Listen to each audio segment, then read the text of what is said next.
जी हाँ, बड़ा खास रिपोर्ट लेकर आया हूँ आप लोगों के समक्ष। सबसे पहले ये बता देना चाहता हूँ कि 2023 और 2024 का जो चुनाव है वो हमारे सर पे मंडरा रहा है और हम 2023 से ही चुनाव के शुरुआती आगाज को देखने वाले हैं। ऐसे में राम लल्ला के प्राण प्रतिष्ठा कार्यक्रम में न्योता की राह देख रहा है विपक्ष। क्या कुछ है ये चक्कर, क्या चल रहा है माजरा, इस चुनावी मुद्दे को जोड़कर जानते हैं विस्तार से। जी आपको क्लियर करते चलूं कि 5 राज्यों में विधानसभा चुनाव की शुरुआत हो जाएगी। मध्य प्रदेश, राजस्थान, छत्तीसगढ़, मिजोरम, तेलंगाना। 17 नवंबर को मध्य प्रदेश में, राजस्थान में 23 नवंबर को, छत्तीसगढ़ में 7 और 17 नवंबर को, मिजोरम में 7 नवंबर को और तेलंगाना में 30 नवंबर को। इन मुद्दों के साथ कैसे जोड़ा जा रहा है श्री राम अयोध्या मंदिर को, जरा जानते हैं विस्तार से। सबसे पहले आपको भी जान लेना चाहिए कि 5 राज्यों में 55 दिन के बाद नई सरकार की योजना किस तरीके से एक रूप लेते हुए दिखाई दे रही है और नई सरकार में हो सकता है कि हमारी वही पुरानी सरकार ही विराजमान होगी। चलिए जानते हैं क्या कुछ है लोगों के मन में, क्या है सर्वे रिपोर्ट विस्तार से। सबसे पहले जान लीजिए कि अयोध्या में राम मंदिर निर्माण के लिए मिला सहयोग। जाने कहां से आया 11,000 का पहला विदेशी दान। जी हाँ, 11,000 का विदेशी दान आया है। राम मंदिर निर्माण के लिए विदेश में अंशदान आने की शुरुआत शुरू हो गई है। खाता खुलने के बाद अमेरिका से पहला दान राम भक्त ने भेजा है। आने वाले दिनों में चंदे की धनराशि और बढ़ने की उम्मीदें हैं। पहला जो हमारा धनराशि, जो योगदान है, जो दान है, वो यूएसए से आया है 11,000 रुपए का, जिसमें से जो राम भक्त है वहां से उन्होंने भेजा है, तो इसको स्वीकार किया गया है और ये हमारे हिस्ट्री में लिखी जाएगी कि राम मंदिर के अंशदान की शुरुआत में खाता खुलने के पहले चरण में ही अमेरिका से पहला दान राम भक्त ने भेजा है 11,000 रुपए।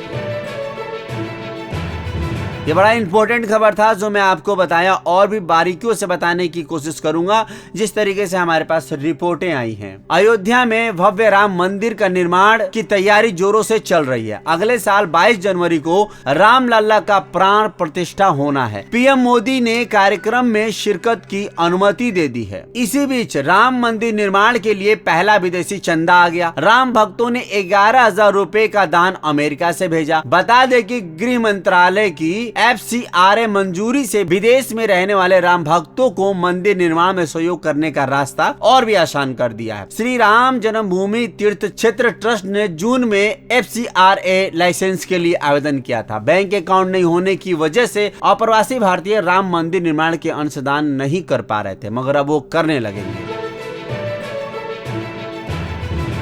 अब जरा जान लेते हैं प्राण प्रतिष्ठा कार्यक्रम में पीएम मोदी होंगे शामिल, किस प्रकार से ये बातें चल रही हैं। पीएम मोदी प्राण प्रतिष्ठा कार्यक्रम का न्योता मिलने से काफी उत्साहित है। उनको वहां पे भाग लेने के लिए न्योता मिल चुका है। बुधवार की शाम चंपत राय समेत नृपेंद्र मिश्रा और गोविंद गिरी ने पीएम नरेंद्र मोदी से मुलाकात की थी। मुलाकात के बाद पीएम मोदी ने जानकारी दी कि 22 जनवरी को रामलीला के ऐतिहासिक प्राण प्रतिष्ठा में शामिल होने का न्योता मिल चुका है। पीएम ने कहा कि राम लल्ला के प्राण प्रतिष्ठा समारोह में शामिल होने का न्योता मिलना एक सौभाग्य की बात है। राम लल्ला की प्राण प्रतिष्ठा के लिए अयोध्या में तैयारी की अंतिम रूप दिया जा रहा है। बताया जा रहा है कि कार्यक्रम में देश विदेश से करीब 5 लाख लोग शिरकत करने वाले हैं। 5 लाख लोग। चलिए और विस्तार से जानते हैं किस तरीके से इसको विपक्ष पार्टी रख रही है।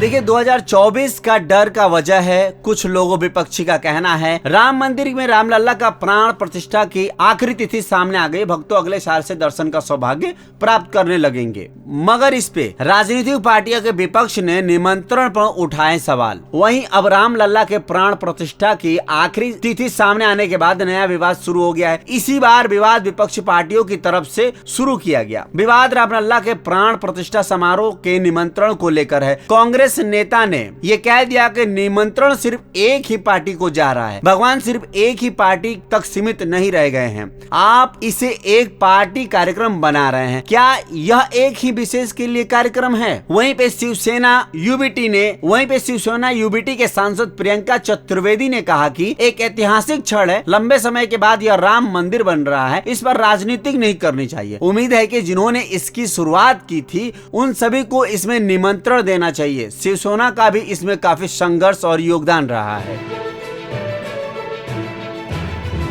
और अभी भी विपक्ष को न्योता की उम्मीदें लगाना एक गलत बात, और अभी भी विपक्ष उम्मीदें लगाए बैठी है कि हमें भी इस कार्यक्रम में न्योता मिलेगा। यहाँ पर इस तरीके की बातें चल रही, अलग अलग पार्टियां अपने अपने विचारों को रख रहे हैं और कहा यह जा रहा है कि बीजेपी डरी हुई पार्टी है जिसकी वजह से ये कार्यक्रम के शुभारंभ किए, और इन दिनों ये किए जब ये 5 राज्यों में चुनाव काफी नजदीक है। उनको ऐसा लग रहा है कि ऐसा करने से वोट की क्षमता हमारे इधर बढ़ती नजर आएगी, बट ये आने वाला वक्त बताएगा कि क्या कुछ चल रहा है। तो यहाँ पर विपक्ष ने इस तरीके से कह डाला। वहीं पर राम मंदिर के उद्घाटन से पहले मुस्लिम समुदाय ने पीएम मोदी से अपील की। क्या की ये भी जरा जान लेते हैं, फिर अंत की तरफ चलेंगे।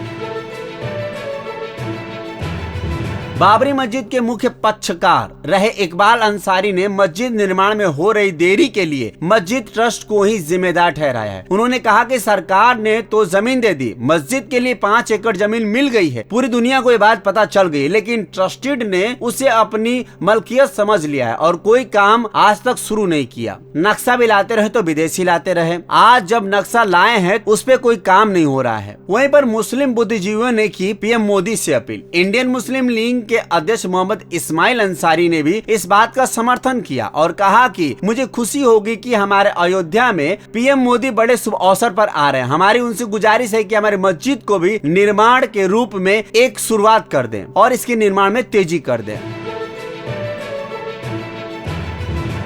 हमें दिल से ख्वाहिश है कि नरेंद्र मोदी हमारी इस भावनाओं को समझते हुए हमारे कार्यक्रम को भी शुरुआत की ओर ले जाएंगे। तो इस तरीके से जो सारी बातें आ रही हैं लगातार मैं आप लोगों को अपडेट देते रहूंगा। आप लोग इस पूरी प्रक्रिया से, हमारी पूरी रिपोर्ट से क्या जानकारी प्राप्त की जरूर बताइएगा, विपक्ष को लेकर, मुस्लिम समुदाय को लेकर, और साथ ही साथ जो हमारे रामलला की जो शुभारंभ हो रही है इसको शुरुआत लेकर कि किस तरीके से दर्शन अभिलाषी लगातार देश दुनिया से आएंगे और भाग लेंगे, दर्शन के वो भागीदार बनेंगे। आप लोग लगातार बताते आप लोग क्या कहना चाहेंगे नीचे कमेंट सेक्शन में। मिलते हैं नेक्स्ट वीडियो में, तब तक के लिए बाय बाय, टेक केयर। आप लोग से रिक्वेस्ट है कि हमारे चैनल पे पहली बार आए हैं तो बेल आइकन घंटी दबाकर सब्सक्राइब कर लीजिए और इस वीडियो को ज्यादा से ज्यादा शेयर कर दीजिए ताकि आप लोगों को इस तरीके का विधवा रिपोर्ट हम आप लोगों के लिए मोटिवेशन होके बनाते रहे, देते रहे। तो जी दोस्तों, हमारे बहुत सारे चैनल पे वीडियो पड़े हुए हैं जो चुनाव से रिलेटेड है, आप लोग आइए और चेकआउट कीजिए। धन्यवाद, नमस्कार, सत श्री अकाल, शुक्रिया।